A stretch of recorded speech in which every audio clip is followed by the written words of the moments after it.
तन की खान गुरु चरण मैया नाम। जग में तो हर तन के खान गुरु चरण मैया का नाम। जग में तो हर तन के खान गुरु चरण मैया का। अरे गुरु चरण मैया का नाम, अरे गुरु चरण मैया का नाम। जग में तो हर तन के खान गुरु चरण मैया का नाम। जग में तो हर तन के खान गुरु चरण मैया का नाम। तो मैं बात बताया, बहुत भजन है मन इसमें नीचे, लेकिन एक भजन यहाँ से मिलती है जो कहने जा रहा है। जिसको दोनों मिल गए, नहीं समझे? जिसको दोनों मतलब सदगुरु और गुरु माँ। का चरण भी मिल गया और गुरु के वचन से माँ का मंत्र भी मिल गया, दोनों मिल गए। जिसको दोनों मिल गया, महिषासुर बताया, माँ उसको दीक्षा दी, जानते हैं आप लोग ना? महिषासुर मर्दनी मैया दीक्षा दी है। तो महिषासुर बोला है, जिसको दोनों मिल गए हैं, जिसको दोनों मिल गए हैं, जिसको दोनों मिल गए हैं, जिसको दोनों मिल गए। अरे फिर तीसरे से क्या है काम। जग में तो हर तन के खान गुरु चरण मैया का नाम। जग में तो हर तन के खान गुरु चरण मैया का नाम। अरे आप लोगों के गुरु मिले हैं ना, और माँ भी मिल गए हैं, तो फिर काहे लिए दुखी हैं?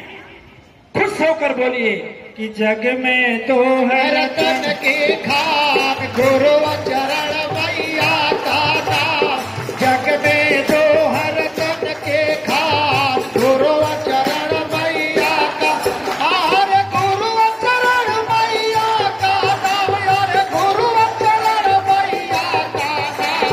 जग में तो हर तन के खान गुरु चरण मैया का नाम। जग में तो हर तन के खान गुरु चरण मैया का नाम। अरे बम्बई जाना है, सदगुरु मिल गए प्यारे, ऐसी का है तुरंत प्रमाण। जग में तो हर तन के खान गुरु चरण मैया का नाम। जग में तो हर तन के खान गुरु चरण मैया का। और गुरु चरण मैया का नाम, गुरु चरण मैया का नाम। जग में तो हर तन के खान गुरु चरण मैया का नाम। जग में तो हर तन के खान गुरु चरण मैया का नाम। अरे यह जानिए, जिनको दोनों मिल गया है उसको तीसरे की जरूरत नहीं है। और जिसको विश्वास नहीं है वही अभी खोज रहा है। कोई वैष्णो देवी में खोज रहा है, कोई मैहर देवी में खोज रहा है, कोई गीता में खोज रहा है, कोई रामायण में खोज रहा है, कोई श्लोक में आके घोरे खोज रहा है।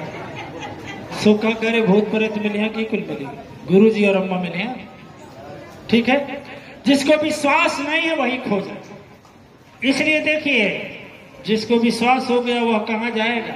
वो तो बोलता है कि सदगुरु चरनिया में तीर समाई। सदगुरु चरनिया में तीरथा समाई। अरे तीरथा समाई हो, तीरथा समाई। सदगुरु चरनिया में तीरथा समाई। सदगुरु चरनिया तीरथा समाई। दिव्यात्माएं, मैं इसीलिए कहता हूं कि सबसे पहले तुम प्रसन्न इसलिए हो कि जो मानव जन्म दिया है उसको पा गए हो। इसलिए प्रसन्न हो जो तुझे लिए रहने के लिए धरती दिया है उसको पा गए हो। इसलिए प्रसन्न हो कि जो तुम्हारे लिए श्वास बनाया है उसको पा गए हो। इसलिए प्रसन्न हो जो तुम्हारे लिए आंख, नाक, हाथ दिया है उसके लिए प्रसन्न हो। अरे इसलिए खुश हो कि अन्न बनाने वाला कोई और नहीं, तुम्हारी मैया शक्ति है, आदि शक्तिमान। इसलिए जब प्रमाण हो गया तो काहे का दुखी और काहे का हर पल खुश रहो, हर क्षण खुश रहो। दिव्यात्माएं जीवन में सभी लोग आए। तुलसीदास जी महाराज का जीवन चल रहा है अब वर्ष की उम्र में, कै बरस? 5 वर्ष। गुरु जी आए और लेकर के चले। और जब लेकर गए तो धीरे धीरे ज्ञान विज्ञान सब बताए और समझने के बाद में अब वहां से जब आए तो बहुत बड़ा प्रवचन करता बने। क्या रचना नहीं किया है, प्रवचन करता बने। अब जहां लाइन लगाते थे, जहां लाइन लगाते थे लोग, और जब सुनते थे कि महाराज तुलसीदास जी महाराज का सत्संग होगा तो वाह बड़ी भीड़ होती थी। और धीरे धीरे उनकी उम्र 18 से 20 की हुई। कितने की? 20 की। इतना बढ़िया टाप बोलते थे, इतना सुंदर बोलते थे कि लोग मंत्र मुग्ध हो जाते थे। रेडियो साहब थोड़ा ध्यान दीजिएगा, फिसलन का समय आ रहा है, पैर फिसलने का। युवा अवस्था में फिसलता है ना। लेकिन जब प्रवचन होने लगा, उनकी कीर्ति चारों ओर फैलने लगी तो सब लोग दौड़ने लगे। आज तो समय नहीं है, एक बताता हूं ना कि दुनिया भर रखी है और फुर रखी है। भर और फुर रखी है। तो जब भर भइल तो जनता छितरा गई, और जब फुर भइल तो जनता भर फुर कभी सुना देंगे, आज नहीं, ठीक है ना, आज नहीं। देखिए तो बगल में ही दीनबंधु पाठक थे। दीनबंधु पाठक, उनकी एक कन्या थी, उसका नाम था रत्नावली, और उसी से शादी कर दी। करेक्ट। और जब शादी हो गया, देखना, शादी जब हो गया तो वहां मन क्या हुआ, माता आई, अरे पिता आए, माता आई चली गई, चुनिया देवी आई चली गई, गांव दुनिया आया चला गया, मां शक्ति स्वयं आई पार्वती जी। जब जनता आने लगी तो भी नहीं आई, वो भी छोड़ दी आना। अब गुरु आ गए, जब गुरु आ गए तो देखो बीच में आ गई पत्नी, ठीक है। वैसे बहुत देवियां होती हैं ना जो गुरु से अलग करती हैं, वैसे बहुत कम होती हैं, लेकिन होती हैं। बाप रे बाप। विजयी महाराज हैं कि नहीं? विजयी महाराज, एक विजयी महाराज रहते हैं यहाँ पर, पता नहीं। अरे विजयी महाराज नहीं जानते हो जी? विजयी महाराज, उनके एक मौसी का लड़का है, छोड़ जाए हो। कहने के मतलब कुछ पत्नियां ऐसी होती हैं, जब शादी हो गई तो प्रवचन कम करते थे। एक दुकान खोले, कभी दुकान से समय मिलता था तो पत्नी के पास चले जाते थे। फिर पत्नी के प्रेम जाल में उन्होंने इतना फंस गए, इतना फंस गए, इतना फंस गए कि पत्नी जब घर चली गई तो उनको याद सताया। पत्नी का 12 बजे रात का, और 12 बजे रतियों को चलती है पत्नी से मिलने। आज जब गए तो सावन भादो का महीना था, और नदी बहुत तीव्र पर थी, बाढ़ की तरह। नाव तो है नहीं, तो एक लकड़ी का बहुत बड़ा कुल्ठा था, और उसी पर बैठे सोचे, लग रहा है कि हमको बहुत मानती है ना, इसलिए हमको छोड़ गई है, किसी पर आना।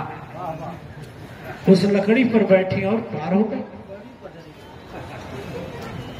फिर जब घर में गए तो उस जमाने में ट्यूबलाइट नहीं था, ढेबरी जल रही थी। ढेबरी महाराज, ढेबरी के अजोर में इसमें कौन कौन रहे हैं? हम रहे।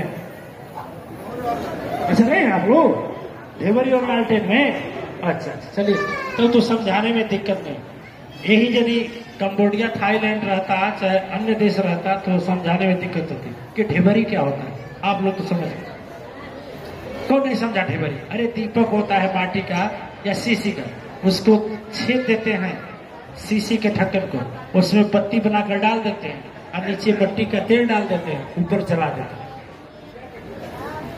एक मट्टी का भी होता है, तो मट्टी के ढेबरी में भी वही काम करते हैं कि एक कपड़ा लेते हैं, छोटा सा बत्ती बनाते हैं, उसमें डाल देते हैं, वो भी जलता है ना। देखें आप लोग। सोचे कि हमको बेचारी कितनी मानती है, चारों ओर घूम कर आए, जगह नहीं मिली तो उस जमाने में टोड़ा रहता था। टोड़ा समझते हैं? जब ये मिट्टी का घर बनता है तो उसमें एक लकड़ी का ऐसे रहता है, उसी पर ऐसे करके तिरबन्नी की जाती है, ठोका जाता है, तो उसको टोड़ा बोलते हैं। तो उसमें देखे बहुत सुंदर रसरी चमक रही है। कई बार देवी जी बार पकड़े रस्सी को और छत मतलब चले गए खपरेले के मकान पर। बहुत ज्यादा गर्मी हो रही थी, वह ढिबरी जल रही थी, माँ बाप बाहर थे और यह चटाई बिछाकर रत्नावली लेटी थी। आज जब कूदे तो आज उठकर बैठ गई कि कौन? करे तुम हमको पहचान नहीं रही हैं? हम तो हैं, हम कहे हम देखी कहे ओहो समझ गए। लेकिन आप आए कैसे इतनी बड़ी? अरे देवी जी, जो तू हमारे आने के लिए एक बहुत बड़ा लकड़ी का जो छोड़ी थी ना, बहुत बड़ा लकड़ी का गुंठा था, उसी से आए। बोले भाई तो लकड़ी का गुंठा कुछ नहीं छोड़ी थी। अच्छा ये बताइए, वो मान ले रहे। फिर बिना फाटक खोले छत से कैसे? करे देवी जी, जो हमारे लिए रेशम की रस्सी बांधी थी। वो बोली रेशम तो हम आज तक देखी ही नहीं, कैसा रेशम होता है, गरीब ब्राह्मण के घर के। अरे कपास की रुई से बहुत तागा बना करके जनेऊ बना देती हूँ, यज्ञोपवीत बना लेती हूँ, ये कहाँ देखी? चलिए हमको दिखाइए। जब फाटक खोली तो माँ रत्नावली की माँ और बाप बोले कौन है? करने कुछ नहीं, हम ही हैं, अभी आ रहे हैं। तो माँ बाप सोचे कहीं जा रहे हो। ढिबरी ले और ढिबरी ले जा करके जब देख रही हैं, जिसको ये बोल रहे थे कि रेशम की रस्सी है, रेशम की रस्सी की तरह थी, लेकिन वह रस्सी क्या थी? अरे बाप, सांप बने मौत। अब बताइए, पत्नी के प्रेम में इतना कीमत है कि सांप भी नहीं पूछता, तो फिर क्या? फिर क्या? माँ से प्रेम लगा लेंगे, सदगुरु से प्रेम लगा लेंगे तो सांप पूछेगा? सांप जैसा मौत नहीं कुछ पूछा। दिव्य आत्माएं फिर आगे बढ़ी, कहीं जब फुफका वही जब यह छूने गए तो कुछ नहीं बोला, आज जब रत्नावली पहुंची तो तुरंत फन काड़ा फाड़, है ना? समझ रहे? फन काढ़ा जब फो तो तुरंत पीछे हटी गई। नाथ क्या करे? ठनका माथा। अरे बाप रे बाप। अच्छा चलिए, वो लकड़ी का गुंठा जो है जिस पर आप आए हैं उसको दिखाइए। जब वहां गए तो देख क्या रहे हैं कि जिसको लकड़ी का गुंठा समझे थे, वह 22 बरस की सुंदरी थी जो मर गई थी। उसको जलाने लोग आए थे, पूरा जली नहीं थी, लेकिन बरसात जब आ गया तो लोग बहा करके छोड़ दिए। उसी के ऊपर बैठ करके अब मैं पूछूंगा, आप लोग कहते हैं कि फलनिया जर के मरल है उहे लगत है,